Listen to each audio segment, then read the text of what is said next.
الحمدللہ الحمدللہ وکفا وسلام علی عبادہ الذین اصطفیٰ اما بعد اعوذ باللہ من الشیطان الرجیم بسم اللہ الرحمن الرحیم ادعونی استجب لکم صدق اللہ العظیم رب اشرح لی صدری ویسر لی امری واحلل عقدۃ من لسانی یفقهوا قولی سبحانک لا علم لنا الا ما علمتنا انک انت العلیم الحکیم۔ درود شریف پڑھ لیں۔ اللہم صلی علی محمد وعلی آل محمد کما صلیت علی ابراہیم وعلی آل ابراہیم انک حمید مجید۔ اللہم بارک علی محمد وعلی آل محمد کما بارکت علی ابراہیم وعلی آل ابراہیم انک حمید مجید۔ آج رمضان المبارک کے مہینے کا 27واں روزہ ہے۔ تقریباً صرف 2 دن باقی رہ گئے ہیں۔ اللہ سے دل سے دعا کر لو اللہ ہم سب کی مغفرت فرمائے، اور جتنی گھڑیاں باقی ہے اللہ ہم سب کو ان کی قدر دانے کی توفیق و سعادت نصیب فرمائے۔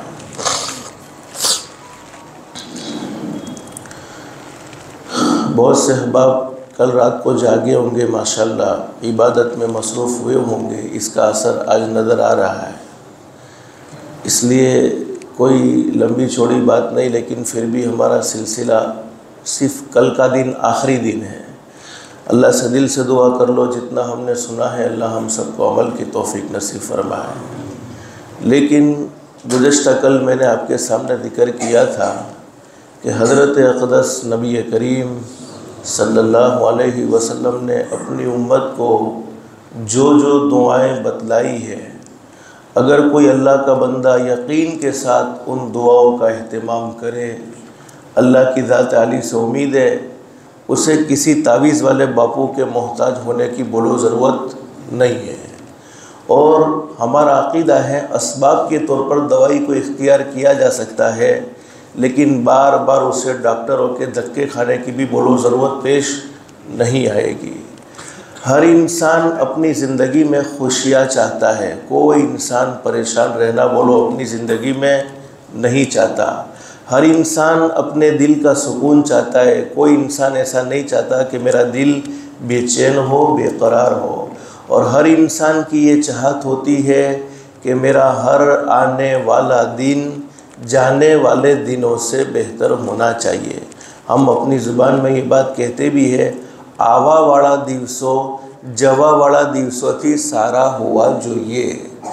اور میرے پیارو اللہ سے ایسی عزت مانگنی چاہیے جس کے بعد کبھی ذلت نہ ہو، اللہ سے ایسی مالداری مانگنی چاہیے جس کے بعد کبھی غربت نہ ہو، اللہ سے ایسی خوشحالی مانگنی چاہیے جس کے بعد کبھی تنہائی نہ ہو، اللہ سے ایسی ہدایت مانگنی چاہیے جس کے بعد کبھی گمراہی نہ ہو۔ بہرحال ہر آدمی یہ چاہتا ہے کہ مجھے اپنی زندگی میں ایک سکون و اطمینان والی زندگی نصیب ہو جائے، زندگی کی تمام الجھنوں سے میں چھٹکارا پا جاؤں۔ اور میرے پیارو اللہ جسے چھٹکارا دینا چاہے بولو اس کی زندگی میں کوئی الجھن داخل کر سکتا نہیں ہے۔ ہم الجھنوں سے بری ہوں گے، الجھنوں سے چھٹکارا پائے ہوئے ہوں گے، تبھی تو اللہ کی عبادت اچھی طریقے سے کر سکتے ہیں۔ زندگیوں میں ٹینشن ہے، زندگیوں میں الجھنیں ہیں، پھر ہم مسجد میں آئیں گے تب بھی بولو دل بے چین اور بے قرار رہے گا، قرآن کریم کی تلاوت کریں گے تب بھی دل بے چین اور بے قرار رہے گا۔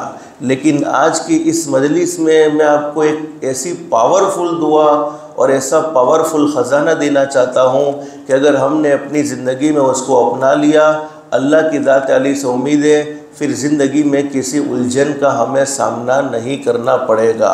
اور جب اللہ کی طرف سے کوئی تکلیف آ بھی گئی، کبھی کبھی اللہ پاک تکلیفیں اپنے بندوں کو دیتے ہیں آزمائش کے طور پر، کبھی تو درجات کو بلند کرنا مقصود ہوتا ہے کہ آدمی عبادت کے ذریعے اتنے اونچے مقام اور مرتبے تک نہیں پہنچتا ہے تو اللہ پاک اسے اونچے مقام اور مرتبے تک پہنچانا چاہتے ہیں تو کبھی کبھی تکلیفیں دے کر اللہ پاک اسے اس درجے اور مقام تک پہنچا دیتے ہیں۔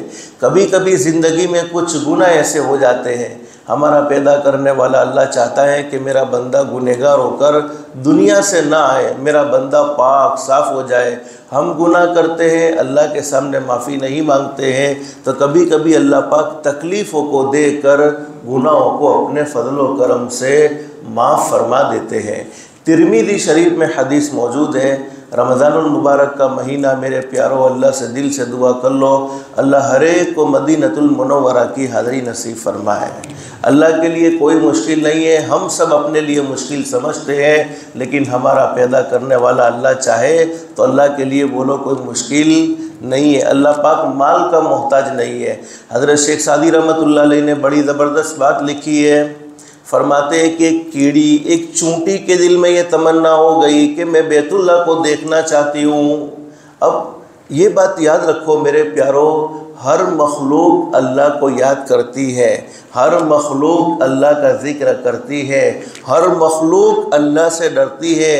اگر کوئی سرکشی کرتا ہے تو صرف وہ جنات اور انسان ہے، باقی تمام کی تمام مخلوق اللہ کی فرما بردار اور اللہ کی مطیع ہے۔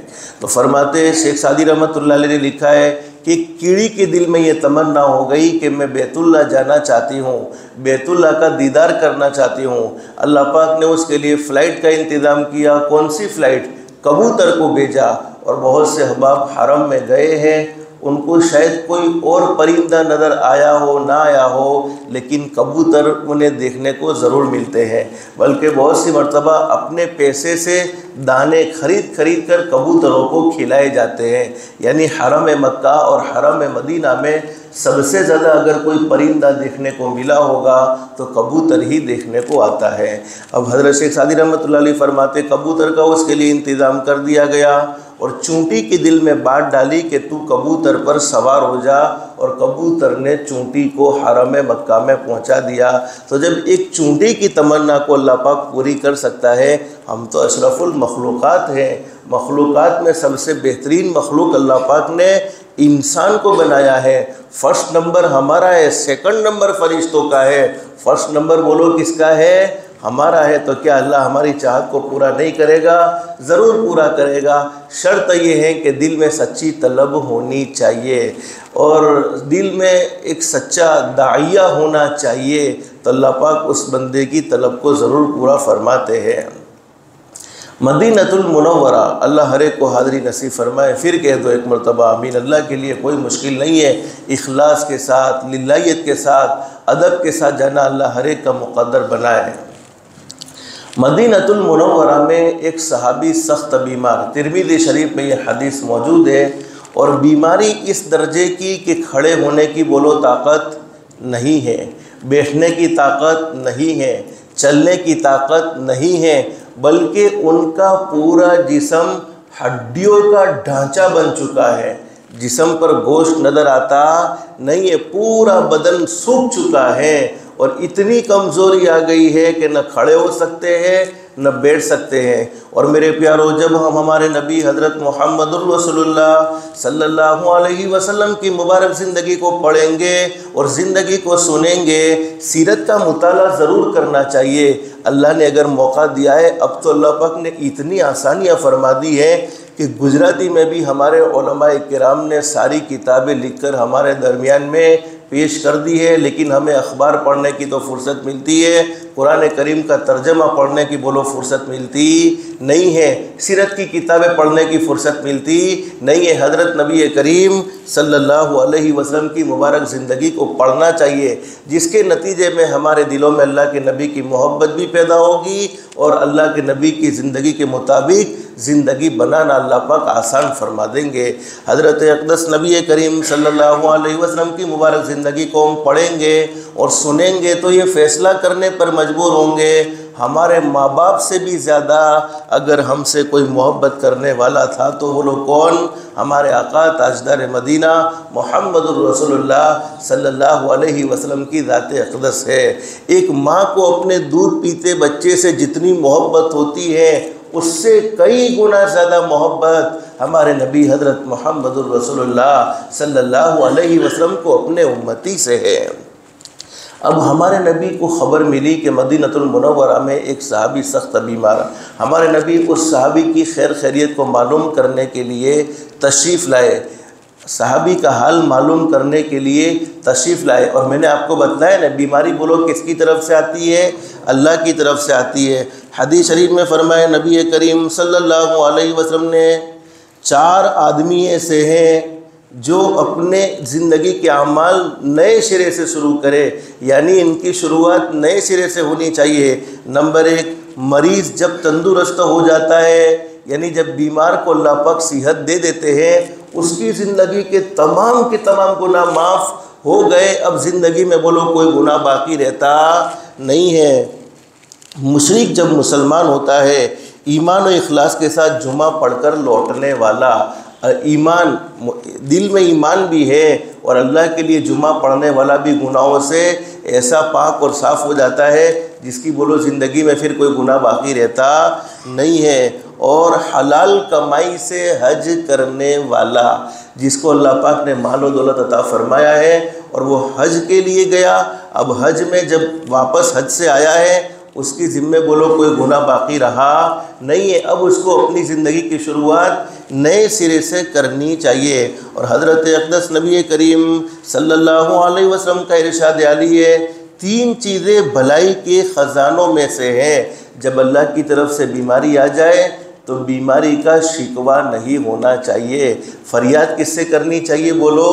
اللہ سے کرنی چاہیے۔ بیماری آ گئی، بیماری کو چھپاتے رہنا چاہیے، نمبر 1۔ نمبر 2، صدقے کو چھپاتے رہنا چاہیے، اور نمبر 3، مصیبت کو چھپاتے رہنا چاہیے۔ یہ بھلائی کے خزانوں میں سے ہے۔ بہرحال میں بات کیا کہہ رہا تھا، ہمارے نبی حضرت محمد الرسول اللہ صلی اللہ علیہ وسلم وہ بیمار صحابی کا حال معلوم کرنے کے لیے تشریف لائے، اور ہمارے نبی حضرت محمد الرسول اللہ صلی اللہ علیہ وسلم کی یہ مبارک سنت ہے کہ جب کوئی آدمی بیمار ہو جائے تو ہم اس کی خیر خیریت کو معلوم کر لیں، ہمارا پڑوسی ہے، ہمارا رشتہ دار ہے۔ حدیث شریف میں فرمایا نبی کریم صلی اللہ علیہ وسلم نے، جو شخص کسی بیمار کی عیادت کے لیے یعنی خیر خیریت کو معلوم کرنے کے لیے نکلتا ہے، یا اپنے مسلمان بھائی کی ملاقات کے لیے، گھر کی ملاقات ہے، یہ معمولی ملاقات نہیں ہے، ہم کسی اللہ کے بندے کی ملاقات کرتے ہیں، اس پر اللہ رب العالمین ہمیں کیا دیتے ہیں۔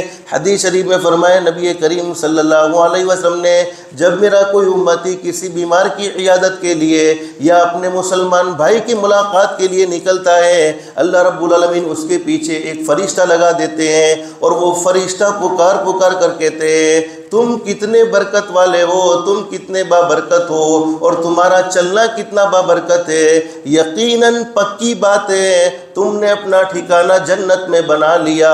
بہت سے چھوٹے چھوٹے اعمال ہمیں جنت کا حقدار بنانے کے لیے کافی ہوتے ہیں۔ اور حضرت علی رضی اللہ عنہ فرماتے ہیں، نبی کریم صلی اللہ علیہ وسلم نے ارشاد فرمایا، جو مسلمان کسی مسلمان کی صبح کو عیادت کرتا ہے، یعنی صبح میں عیادت کے لیے جاتا ہے، اللہ کے نبی حضرت محمد الرسول اللہ صلی اللہ علیہ وسلم نے ارشاد فرمایا، شام تک 70,000 فرشتے یعنی 70,000 فرشتے اس کے لیے مغفرت کی دعائیں کرتے ہیں۔ ہمارا عقیدہ ہے کہ ایک فرشتے کی دعا بھی بولو ہم سب کے لیے کافی ہے، اس کے باوجود 70,000 فرشتے اس کے لیے مغفرت کی دعائیں کرتے ہیں، اور شام کو عیادت کے لیے جاتا ہے تو صبح تک 70,000 فرشتے اس کے لیے مغفرت کی دعائیں کرتے ہیں، اور اسے جنت میں ایک باغ مل جاتا ہے۔ بہرحال ہمارے نبی اس بیمار صحابی کی عیادت کے لیے خیر خیریت کو معلوم کرنے کے لیے تشریف لائے، اور ہمارے نبی نے بیمار صحابی سے سوال کر لیا، آپ کو معلوم ہے نا بیماری کیسی ہے، کھڑے ہونے کی بولو طاقت نہیں ہے، چلنے کی طاقت، بیٹھنے کی طاقت نہیں ہے۔ اب ہمارے نبی نے بیمار صحابی سے سوال کر لیا، اللہ کے بندے اپنے گھر میں ہو، بستر میں ہو، چل نہیں سکتے ہو، کھڑے نہیں ہو سکتے ہو، بیٹھ نہیں سکتے ہو، آخر ان بیماری کے دنوں میں تم اللہ سے دعا کیا کرتے ہو، اللہ سے دعا کیا مانگتے ہو؟ اور ہم سب کو یہ معلوم ہونا چاہیے، بیماری کے دنوں میں اللہ پاک دعائیں قبول کرتا ہے، بیماری کے دنوں میں اللہ پاک دعائیں منظور کرتا ہے۔ اور ابن ماجہ شریف کی حدیث ہے، فرمایا نبی کریم صلی اللہ علیہ وسلم نے حضرت عمر رضی اللہ عنہ سے اے عمر جب کوئی آدمی بیمار ہو جائے تو اسے دعاؤں کے لیے کہو، اس لیے کہ بیمار آدمی کی دعا فرشتوں کی دعا کی طرح قبول ہوتی ہے۔ اللہ کی طرف سے کوئی پریشانی آ جائے، زندگی میں کوئی دکھ آ جائے، بہت سے لوگ کہتے ہیں دعا کی قبولیت کی گھڑیاں کون سی ہیں؟ تو ایک وہ گھڑی بھی ہے کہ جب ہماری زندگی میں کوئی پریشانی ہے، ہماری زندگی میں دکھ ہے، اس وقت ہم اللہ کو پکارتے ہیں، اللہ پاک ہماری پکار کو ضرور سنتے ہیں۔ صحابی نے کہہ دیا اللہ کے نبی بس میں اللہ سے ایک ہی دعا مانگتا ہوں کہ اللہ یہ دنیا کی زندگی تو ختم ہو جائے گی، اور بولو ہم اپنی آنکھوں سے دیکھ رہے ہیں کہ نہیں دیکھ رہے؟ ختم ہو رہی ہے، ہر دن ہماری زندگی سے کم ہوتا چلا جاتا ہے، ہر دن ہم آخرت کے قریب ہوتے چلے جاتے ہیں۔ صحابی نے کہہ دیا اللہ کے نبی بس میں اللہ سے ایک ہی دعا مانگتا ہوں، اے اللہ یہ دنیا کی زندگی تو ختم ہو جائے گی، جب دنیا کی زندگی ختم ہو جائے گی تکلیف ختم ہو جائے گی، بیماری ختم ہو جائے گی، اور دنیا کی آخرت کی تکلیف کے مقابلے میں بولو دنیا کی کوئی تکلیف نہیں، آخرت کی راحت کے مقابلے میں دنیا کی کوئی راحت نہیں۔ تو میں دعا اللہ سے یہ مانگتا ہوں الہ العالمین یہ دنیا کی زندگی میں جتنی تکلیفیں تو مجھے دینا چاہتا ہے، جتنی آزمائشوں میں تو مجھے مبتلا کرنا چاہتا ہے کر لے، لیکن کل آخرت کی تکلیف سے تو مجھے بچا لینا، اس لیے کہ آخرت کی تکلیف بولو برداشت کرنے کے قابل نہیں ہوگی۔ حدیث شریف میں آپ علماء سے پوچھو، ترمذی شریف میں بھی یہ حدیث موجود ہے، مسلم شریف میں بھی یہ حدیث موجود ہے، بخاری شریف میں بھی یہ حدیث موجود ہے۔ ہمارے نبی حضرت محمد الرسول اللہ صلی اللہ علیہ وسلم نے ناراضگی کا اظہار فرمایا، اور ہمارے نبی نے فرمایا اللہ کے بندے تم کیسی دعا مانگ رہے ہو؟ ارے اللہ سے تکلیفوں کو مانگ رہے ہو، اللہ سے عافیت مانگنی چاہیے۔ ہمارے نبی نے فرمایا اللہ کے بندے تم نے ایسی دعا کیوں مانگی؟ ارے ایسی دعا تمہیں نہیں مانگنی چاہیے، اس لیے کہ نہ تم دنیا کی تکلیف کو برداشت کر سکتے ہو، بولو ہمیں ہوتی ہے دنیا کی تکلیف برداشت، نہ تھوڑی سی گرمی برداشت کر سکتے ہیں، نہ تھوڑی سی سردی برداشت کر سکتے ہیں، نہ زندگی میں کوئی اور دکھ آ جائے ہم برداشت کر سکتے ہیں۔ تو جب دنیا کی تکلیف برداشت نہیں ہوتی تو آخرت کی تکلیف بولو برداشت ہوگی نہیں ہوگی۔ حضرت اقدس نبی کریم صلی اللہ علیہ وسلم نے فرمایا اللہ کے بندے ایسی دعا نہ مانگو، اس لیے کہ نہ تم دنیا کی تکلیف کو برداشت کر سکتے ہو، نہ آخرت کی تکلیف کو برداشت کر سکتے ہو۔ اب ہمارے نبی نے ایک دعا بتلائی ہے، سب کو نیند آ رہی ہے اس لیے مختصر کر کے بات ختم کرتے ہیں اس دعا پر، اللہ ہم سب کو عمل کی توفیق نصیب فرمائے۔ لیکن آج سے اس دعا کا اہتمام کرنا بولو شروع کر دیں گے انشاءاللہ۔ پڑھنا شروع کر دیا تھا تو اللہ سے استقامت کی دعا مانگیں گے، نہیں پڑھتے تھے تو آج سے پڑھنا شروع کر دیں گے۔ اس دعا کو اللہ کے سامنے استعدار کے ساتھ مانگنے کی برکت سے، اللہ کے سامنے استعدار کے ساتھ جب بھی کوئی ہم دعا پڑھے اس دعا کا ترجمے کا تصور ہمارے دل میں ہونا چاہیے اور اس استعدار سے اللہ سے مانگنا چاہیے۔ حقیقت یہ ہے کہ اس دعا کو اہتمام کے ساتھ پڑھنے کی برکت سے اللہ پاک زندگی کی تمام الجھنوں کو اپنے فضل و کرم سے ختم فرما دیں گے اور سکون و اطمینان والی زندگی نصیب فرما دیں گے۔ ہر آنے والا دن جانے والے دنوں سے بہتر بنائیں گے۔ کاروبار کی تنگی ہے، اللہ حلال پاکیزہ روزی نصیب فرمائیں گے۔ قرض میں ڈوب چکے ہیں، ادا کرنے کی طاقت نہیں ہے، پہاڑوں سے بھی بڑے بڑے قرض سے اللہ پاک چھٹکارا عطا فرما دیں گے۔ گھر میں جوان بیٹا جوان بیٹی ہے لیکن کوئی مناسب رشتہ نہیں ملتا، اس دعا کو پڑھنے کی برکت سے اللہ نیک صالح جوڑے کے آسمانوں پر فیصلے فرمائیں گے۔ جیسی لڑکی سے شادی کرنا چاہتے ہو اللہ کے فضل و کرم سے اس دعا کو استعدار کے ساتھ مانگنے کی برکت سے اللہ پاک عافیت کے ساتھ ہمیں وہ رشتہ نصیب فرما دیں گے۔ بلکہ بخاری شریف میں حدیث موجود ہے، ہمارے نبی نے اپنی زندگی میں سب سے زیادہ کوئی دعا مانگی ہے، ہمارے نبی کی زندگی کا سب سے بڑا کوئی وظیفہ رہا ہے تو یہی دعا ہے جو میں ابھی آپ کو بتلانے جا رہا ہوں، اور وہ دعا کوئی مشکل نہیں، ہر ایک کو یاد ہوگی، صرف سنت سمجھ کر پڑھنے کا اہتمام کرنا ہے۔ قرآن کریم کے دوسرے پارے میں موجود ہے ربنا آتنا فی الدنیا حسنہ وفی الآخرۃ حسنہ وقنا عذاب النار۔ ممکن ہے یہ دعا میں نے آپ کو کئی مرتبہ بتلائی ہوگی، لیکن یہ رمضان کے مہینے میں بہت سے لوگ ہیں جنہوں نے نہیں بھی سنی ہوں گی۔ آج سے ہم سب کو طے کرنا ہے، اس دعا کو پڑھنے کا اہتمام کرنا ہے۔ ایک مرتبہ پڑھ لو ساتھ میں، ربنا آتنا فی الدنیا حسنہ وفی الآخرۃ حسنہ حسنۃ وقنا عذاب النار۔ النار۔ اب دعا کے ترجمے کو سامنے رکھو، ہم اللہ سے کیا مانگ رہے ہیں؟ ایک روایت میں اللہم آتنا، یعنی دونوں پڑھ سکتے ہیں، ربنا آتنا پڑھنا چاہو ربنا آتنا بھی پڑھ سکتے ہیں، اللہم آتنا فی الدنیا حسنہ وفی الآخرۃ حسنہ وقنا عذاب النار۔ اے اللہ تو ہماری دنیا بہتر سے بہتر بنا دے۔ علماء نے لکھا ہے کہ جو اپنے رشتے کے معاملے میں پریشان ہو، یہ پاورفل آیت ہے۔ حضرت شیخ یونس صاحب جون پوری رحمۃ اللہ علیہ، اللہ ان کے درجات کو بلند فرمائے، جب حضرت کے پاس کوئی آدمی آتا اور کہتا حضرت شادی کرنا چاہتا ہوں، کوئی مناسب رشتہ نہیں ملتا، حضرت اقدس اس کو یہی آیت کریمہ بتلایا کرتے تھے، اور اللہ کے فضل و کرم سے اس آیت کریمہ کو پڑھنے کی برکت سے اللہ پاک اس کا رشتہ بھی عافیت کے ساتھ کروا دیتا تھا۔ ربنا آتنا فی الدنیا حسنہ، اے اللہ تو میری دنیا بہتر سے بہتر بنا دے۔ کیا مطلب ہے؟ دنیا کی بھلائی ابھی مجھے نصیب فرما دے۔ بہت سے لوگ کہتے ہیں ہمیں دنیا نہیں چاہیے، ہم تو آخرت کے طالب ہیں۔ نہیں، جب ہمارے نبی دنیا کی بھلائی مانگ رہے ہیں کہ اللہ تو مجھے دنیا میں اچھائی عطا فرما دے، اور علماء کتاب کو جانتے ہیں، الادب المفرد، یہ امام بخاری رحمۃ اللہ علیہ کی کتاب ہے۔ امام بخاری رحمۃ اللہ علیہ کی کتاب میں لکھا ہے الادب المفرد میں، الدار الواسعہ، جس کو گھر وسیع مل گیا، اور جس کو اچھی گاڑی مل گئی، اور جس کو اچھا پڑوسی مل گیا، اس سے اچھی نعمت بولو کسی کے پاس ہو سکتی نہیں ہے۔ تو اللہ سے دنیا کی بھی بھلائیاں مانگنی چاہیے۔ بولو جس کی دنیا خود اللہ بہتر بنا دے، اس کی دنیا کو کوئی اجاڑ سکتا ہے؟ اس کے کاروبار پر کوئی جادو کر سکتا ہے؟ اس کی دکان پر جنات کے حملے ہو سکتے ہیں؟ اس کی اولاد کو کوئی نقصان پہنچا سکتا ہے؟ اس کی ذات کو کوئی نقصان پہنچا سکتا ہے؟ ہرگز نہیں۔ ربنا آتنا فی الدنیا حسنہ، چونکہ پہلے دنیا کی زندگی ہے اس لیے ہمارے نبی نے پہلے دنیا کی بھلائی مانگی، پھر فرمایا وفی الآخرۃ حسنہ، اے اللہ تو میری آخرت بھی بہتر سے بہتر بنا دے۔ کیا مطلب ہے؟ بہت سی مرتبہ ایسا ہوتا ہے ہم نیک عمل کرنا چاہتے ہیں، اس کے باوجود بھی بولو کر سکتے نہیں ہیں، گناہوں سے بچنا چاہتے ہیں، اس کے باوجود بھی بچ سکتے نہیں ہیں۔ تو اس آیت کریمہ کو پڑھنے کی برکت سے اللہ پاک نیک اعمال کی توفیق نصیب فرمائے گا، اور گناہوں سے بچنے کی طاقت اور قدرت نصیب فرمائے گا۔ وفی الآخرۃ حسنہ، اور اللہ پاک ایسے اعمال کی توفیق نصیب فرمائے گا جن اعمال سے آخرت سنورتی ہے، جن اعمال سے جنت سنورتی ہے، جن اعمال سے اللہ کی رضا حاصل ہوتی ہے۔ پھر آگے فرمایا وقنا عذاب النار، اے اللہ تو مجھے جہنم کے عذاب سے بچا لینا۔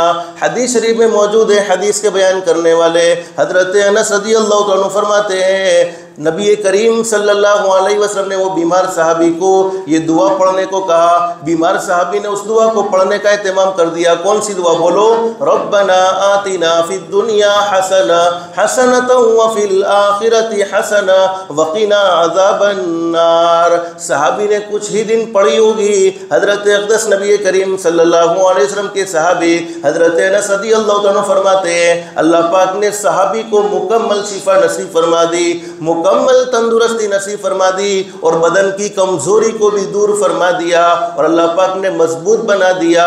علماء نے لکھا ہے کہ جو لوگ بڑی بڑی بیماریوں میں مبتلا ہو چکے ہیں، ایسی بیماری کے ڈاکٹر جواب دے چکے ہیں، ایسی بیماری کے حکیموں کے طبیبوں کے تعویذ والے باپوں کے دھکے کھا کھا کر تھک چکے ہیں، اللہ پاک نے دعاؤں میں وہ طاقت رکھی ہے، دعاؤں میں وہ اثر رکھا ہے۔ ہم سب کا عقیدہ ہونا چاہیے ڈاکٹروں کی دوائیوں میں وہ اثر نہیں ہے جو اثر ہمارے نبی حضرت محمد رسول اللہ صلی اللہ علیہ وسلم کی بتلائی ہوئی دعاؤں میں ہے۔ تو کوئی لا علاج بیماری میں مبتلا ہو جائے، اس دعا کو پڑھنے کا اہتمام کرے، اللہ پاک اسے مکمل شفا نصیب فرما دیں گے، مکمل تندرستی نصیب فرما دیں گے۔ اب سوال یہ ہے کہ اس دعا کو کتنی مرتبہ پڑھنا؟ بہت سی مرتبہ میرے پیاروں ہمیں یہ معلوم نہیں ہوتا کہ کتنی مرتبہ پڑھنا چاہیے۔ تو جب ہم بیمار ہوتے ہیں تو ڈاکٹر کی دوائی اپنی ضرورت کے موافق کھاتے، بولو جتنی ہماری بیماری ہے اتنی ہم ڈاکٹر کی دوائی کا استعمال کرتے ہیں۔ تو جتنا ہم دنیا کی بھلائی چاہتے ہیں، آخرت کی بھلائی چاہتے ہیں، اتنا ہی پڑھنے کا اہتمام کرے۔ ہر نماز کے بعد ایک مرتبہ پڑھنا چاہے، ہر نماز کے بعد ایک مرتبہ پڑھے، پورے دن میں 100 مرتبہ پڑھنا چاہے، صبح میں 100 مرتبہ پڑھنا چاہے، شام کو 100 مرتبہ پڑھنا چاہے، لیکن اس استحضار کے ساتھ۔ اور میرے پیاروں حقیقت تو یہ ہے کہ ہمارے نبی سے بڑھ کر بولو دنیا میں کوئی سچا انسان نہیں. ہم ہمارے نبی کو آزما نہیں سکتے ہیں. ہمارے نبی سچے تھے, لیکن کوئی آدمی بغیر یقین کے پڑھے لاؤ ٹرائی تو کریے. مول صاحب دعا بتاویلی છે, આપણે પડીને જોઈએ મળીએ છે કે નથી મળતો, આપણે ફલાણી તકલીફમાં ફસાયેલા છીએ, ફલાણી તકલીફ આપણી દૂર થાય છે કે નથી થતી. حدیث شریف میں حضرت اقدس نبی کریم صلی اللہ علیہ وسلم کی سچائی کو بیان کیا. آپ سے بڑھ کر بولو دنیا میں کوئی سچا انسان ہو سکتا نہیں ہے, پھر بھی ہم فسفسے یقین کے ساتھ پڑھیں گے, کمزور یقین کے ساتھ لاؤ ٹرائی کرتے ہیں. تو اللہ کی ذات علی سے امید ہے, بولو ہماری ٹرائی بھی انشاءاللہ غلط ثابت نہیں ہوگی. اس دعا کا ضرور اہتمام کریں گے. رمضان کے مبارک مہینے سے شروع کر دیں گے اور پڑھنے کا اہتمام کریں گے. اللہ کی ذات علی سے امید ہے اللہ پاک زندگیوں میں سکون و اطمینان نصیب فرما دے گا. حدیث شریف میں لکھا ہے حضرت ابن عباس رضی اللہ عنہ سے جب کوئی دعا کا کہتا تھا تو انہیں یہی دعا بتلاتے تھے. کون سی دعا؟ ربنا آتنا فی الدنیا حسنہ وفی الآخرۃ حسنہ وقنا عذاب النار. اور جب ذاتی کا مطالبہ کرتا تو فرماتے اس سے اچھی دعا میرے نزدیک بولو کوئی ہو سکتی نہیں ہے. اس لیے دعاؤں کا خاص طور پر اہتمام ہونا چاہیے. اور میرے پیاروں یہ وہ دعا ہے جو ہمارے نبی حضرت محمد رسول اللہ صلی اللہ علیہ وسلم نے اپنی زندگی میں پوری زندگی آپ مانگتے رہے. اور جن لوگوں کو اللہ نے بیت اللہ میں جانے کی سعادت نصیب فرمائی ہے, بہت سے احباب طواف کرتے ہوئے بھی اس دعا کو پڑھنے کا اہتمام کرتے ہیں. اتنی پاورفل دعا اور اتنی جامع دعا ہے, بغیر یقین کے پڑھے تب بھی اللہ پاک فائدہ ضرور دیتے ہیں. تو آج سے ہم سب طے کرتے کہو انشاءاللہ اللہ سے مانگنے کا خاص طور پر اہتمام کریں گے. جتنے دن غفلت میں گزر گئے اللہ سے معافی مانگ لیں گے. افطار کے وقت میں بھی بہت سی مرتبہ ہم دعائیں مانگنے کے لیے بیٹھے ہیں, تو اس دعا کو بھی پڑھ لینا چاہیے, استعداد کے ساتھ مانگ لینا چاہیے. حدیث شریف میں فرمایا نبی کریم صلی اللہ علیہ وسلم نے جب کوئی میرا امتی افطار کے وقت اللہ کے سامنے ہاتھ اٹھاتا ہے اس وقت اللہ کے درمیان اور اس کے درمیان میں کوئی پردہ نہیں ہوتا ہے. تو اب ہم دعائیں قبول کروانا چاہتے ہیں, زندگی کی الجھنوں سے عافیت چاہتے ہیں, چھٹکارا چاہتے ہیں. یہ دعا میں نے آپ کو اس لیے بتلائی ہے کہ بہت سی مرتبہ ہم اللہ کو راضی کرنا چاہتے ہیں لیکن زندگی میں الجھنیں ہوتی ہے جس کے نتیجے میں ہمارا دل بولو عبادت میں لگتا نہیں ہے, ہمارا دل مسجد میں لگتا نہیں ہے, ہمارا دل قرآن کریم کی تلاوت میں لگتا نہیں ہے. تو اس دعا کو پڑھنے کی برکت سے اللہ پاک الجھنوں کو بھی ختم فرمائیں گے, نیک اعمال کی اللہ پاک ہمیں توفیق و سعادت نصیب فرمائیں گے. اللہ سے دل سے دعا ہے اللہ ہم سب کی دنیا بھی بہتر سے بہتر بنائے, آخرت بھی بہتر سے بہتر بنائے. اللہ کے احکام کے مطابق حضرت نبی کریم صلی اللہ علیہ وسلم کے طریقے کے مطابق زندگی گزارنے کی توفیق و سعادت نصیب فرمائے. اللہ پاک ہم سب کو کہنے سننے سے زیادہ اخلاص, استخلاص اور استقامت کے ساتھ عمل کی توفیق نصیب فرمائے. آئندہ کل انشاءاللہ ہماری اس سلسلے کی آخری مجلس ہوگی, تو اس وقت ہم عید الفطر کی کچھ ضروری باتیں, عید الفطر کی کچھ ضروری سنتیں ذکر کریں گے انشاءاللہ. اللہ سے دل سے دعا ہے جتنا بھی ہم نے سنا ہے اور جتنا بھی کہا ہے اللہ ہم سب کو اس پر عمل کی توفیق و سعادت نصیب فرمائے. آمین یا رب العالمین. وآخر دعوانا ان الحمد للہ رب العالمین. کسی کو کوئی بات پوچھنی ہے؟ نیند آتی ہے کہاں پوچھیں گے, اب سب سو رہے ہیں اس لیے پھر پوچھنے کی کہاں فرصت ہوگی. سبحان اللہ و بحمدہ, سبحانک اللہم و بحمدک.